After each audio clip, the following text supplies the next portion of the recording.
샬롬 류 선생의 구속사 천국열차 유도순 목사님의 신구약 성경 파노라마를 낭독하는 시간입니다. 지금은 로마서 파노라마 137번째 시간 로마서 14장 주제는 자유와 사랑의 갈등. 첫째 단원 14장 1절에서 6절 업신여기고 판단하지 말라. 137번째 소제목 받아주어라. 9절은 14장 1절에서 6절 믿음이 연약한 자를 너희가 받되 그의 의심하는 바를 비판하지 말라. 어떤 사람은 모든 것을 먹을 만한 믿음이 있고 연약한 자는 채소를 먹느니라. 먹는 자는 먹지 않는 자를 업신여기지 말고 먹지 못하는 자는 먹는 자를 판단하지 말라. 이는 하나님이 저를 받으셨음이니라. 남의 하인을 판단하는 너는 누구뇨? 그 섰는 것이나 넘어지는 것이 자기 주인에게 있음에 저가 세움을 받으리니 이는 저를 세우시는 권능이 주께 있음이니라. 혹은 이 날을 저 날보다 낮게 여기고 혹은 모든 날을 같게 여기나니 각각 자기 마음에 확정할지니라. 나를 중히 여기는 자도 주를 위하여 중히 여기고 먹는 자도 주를 위하여 먹으니 이는 하나님께 감사하며 먹지 않는 자도 주를 위하여 먹지 아니하며 하나님께 감사하느니라. 14장에서 15장까지 해서 다루고 있는 문제를 아디아포라라고 말합니다. 아디아포라란 대수롭지 않은 것들이란 뜻으로 불변의 진리에 관한 것이 아니라 성도 각자의 신앙 양심에 입각한 판단과 자유에 맡겨야 할 문제들을 말합니다. 즉 교리적인 문제가 아니라 성경에 명문화되지 않은 대수롭지 않은 것들에 관한 것인데 이에 대해 의견을 달리 할 수가 있는 것입니다. 로마 교회 안에는 서로 의견을 달리하고 있는 두 가지 신앙 사상이 있었습니다.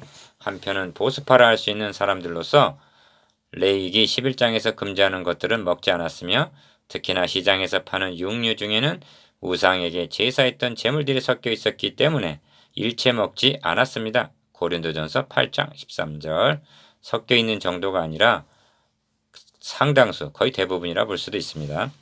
그리고 안식일, 월삭, 절기 등에 대해서 철저히 준수할 것을 고집하는 사람들이었는데 이런 부류에 속한 사람들은 주로 유대교에서 개종한 자들이었을 것이고 다른 한편은 자유파라 할 수 있는 사람들로서 먹는 음식이나 절기 같은 것에 얽매이지 아니하고 비교적 자유로운 사람들인데 주로 이방인들이었을 것입니다. 자유파에 속하는 사람들은 보수파에 속한 사람들을 아직도 그런 굴레에서 벗어나지 못한 유치한 신앙인들이라고 없이 여겼고 반면 보수파에 속하는 사람들은 자유파에 속하는 사람들을 저런 자들은 사이비 신자들이라고 판단했습니다. 여러분은 지금 어떤 부류에 속해 있습니까? 이럴 경우 사도는 어떤 판정을 내릴 것인가?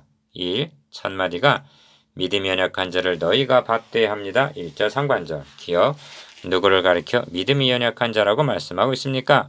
보수파에 속하는 사람들입니다.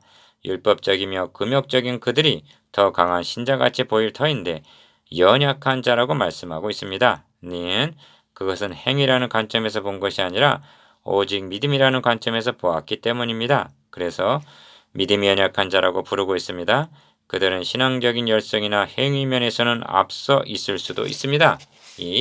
그렇다면 자유파에 속하는 사람들은 믿음이 강한 자라고 말할 수 있겠습니까? 15장 1절에서는 우리 강한 자가 라고 말씀하는 것을 봅니다. 기억. 그런데 강하다는 것은 자기에게서 난 것이 아니오 오직 주님의 구속의 은총만을 의지하는 자 바로 믿음의 담대함을 가진 자를 의미합니다.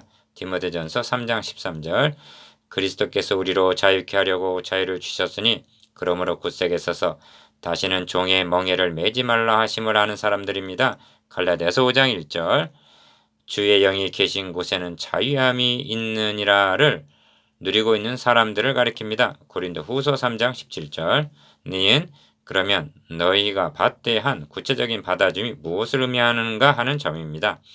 업신여기지 말고 더불어 친밀한 교제를 나누라는 말씀입니다. 그러므로 믿음이 연약한 자를 받아주지 못한다면 그는 결코 성숙한 자도 아니요 진정으로 강한 자라 할 수는 없는 것입니다. 반면 믿음이 연약한 자들은 아직까지 지켜 내려오던 의문이라는 틀을 깨기가 두려웠던 것입니다. 그래서 믿음이 연약한 자라는 것입니다. 3. 먹는 자는 먹지 않는 자를 업신여기지 말고 먹지 못하는 자는 먹는 자를 판단하지 말라. 이는 하나님이 저를 받으셨음이니라 합니다. 3절 기억. 이는 세 마디로 되어 있는데 가 업신여기지 말라 합니다. 먹는 자는 먹지 못하는 자를 업신여겼던 것입니다. 나 판단하지 말라 합니다. 먹지 않는 자는 먹는 자를 자기 잣대로 판단했던 것입니다. 다 그런데 제각기 자기들이 옳다고 주장하는 갈등을 침묵케 하는 중대한 표준을 제시하고 있는데 이는 하나님이 저를 받으셨다는 말씀입니다. 니은 하나님께서 저들을 받아주셨다는 것은 그들이 구원을 받았음을 의미합니다. 그들 속에도 그리스도의 영을 모신 자들이라는 것입니다. 그들이 연약하긴 할지라도 하나님의 자녀들임에는 틀림이 없다는 것입니다. 그러므로 하나님이 저를 받으셨다는 말씀은 최후의 권위입니다. 누구도 이 권위 앞에 불복할 수가 없습니다. 4. 그래서 남의 하인을 판단하는 너는 누구뇨? 그 섰는 것이나 넘어지는 것이 자기 주인에게 있음에 저가 세움을 받으리니 이는 저를 세우시는 권능이 주께 있음이니라 합니다. 4절 기억 남의 하인을 판단하는 너는 누구뇨 하고 책망합니다. 4절 상반절 그의 주인은 너가 아니라 하나님이시라는 말씀입니다. 니은 그 섰는 것이나 넘어지는 것이 자기 주인에게 있음에 저가 세움을 받으리니 저를 세우시는 권능이 주께 있음이니라 합니다. 4절 하반절 그들이 지금은 연약하나 그들을 자라게 하시고 강하게 하셔서 굳게 세우실 권능이 주께 있다는 것입니다. 자식이 잘못을 저질렀을 때 아버지 자신이 종아리를 때리는 것은 괜찮지만 남이 때린다면 그것은 참을 수가 없는 것입니다. 디귿 그러하기 때문에 믿음이 약한 자를 너희가 받되 그의 의심하는 말을 비판하지 말라 하는 것입니다. 1절 누가 누구를 받아주어야만 합니까? 강한 자가 약한 자를 받아주라는 것입니다. 받아줄 수 있는 사람 그가 곧 강한 자인 것입니다. 그러므로 약한 자에 대해서는 받아주어라 하는 말이 없습니다. 그래서 사도는 주로 강한 자들을 향해서 권면을 하고 있습니다. 5. 교회라는 공동체에서 받아준다는 것보다 더 귀하고 아름다운 것은 달리 없다 하겠습니다. 기억 15장 7절에서는 이러므로 그리스도께서 우리를 받아 하나님께 영광을 돌리신과 같이 너희도 서로 받으라 하고 권면합니다.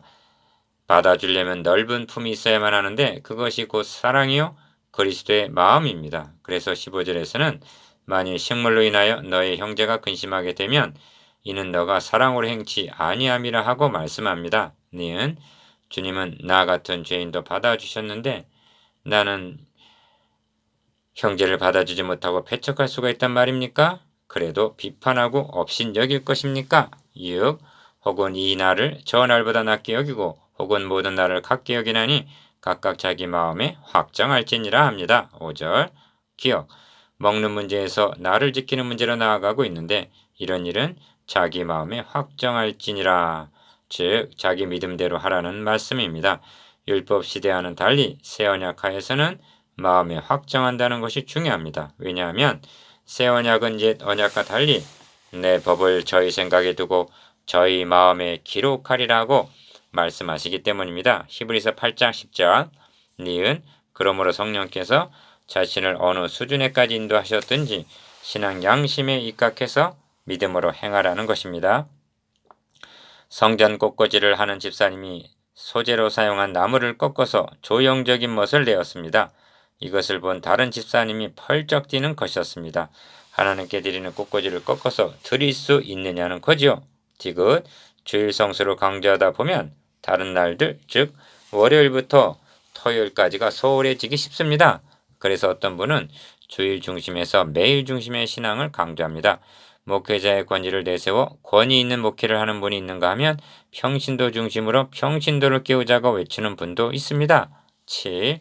이에 대해서 사도는 정의를 내리기를 나를 중히 여기는 자도 주를 위하여 중히 여기고 먹는 자도 주를 위하여 먹으니 이는 하나님께 감사하며 먹지 않는 자도 주를 위하여 먹지 아니하며 하나님께 감사하느니라 합니다. 6절 기억 중심점은 한 절 안에 3번 등장하는 주를 위하여에 있습니다. 그리고 2번 등장하는 하나님께 감사함에 있습니다. 가 어느 한 날을 특별히 중요하게 생각하는 사람도 주를 위하여 중히 여기고 나 아무 것이나 가리지 않고 먹는 사람도 주를 위하여 먹으며 다 먹을 때 하나님께 감사를 드리면서 먹고 라 꺼림직하여 먹지 않는 사람도 주를 위하여 먹지 않으며 마 또한 하나님께 감사를 드린다는 것입니다. 니은.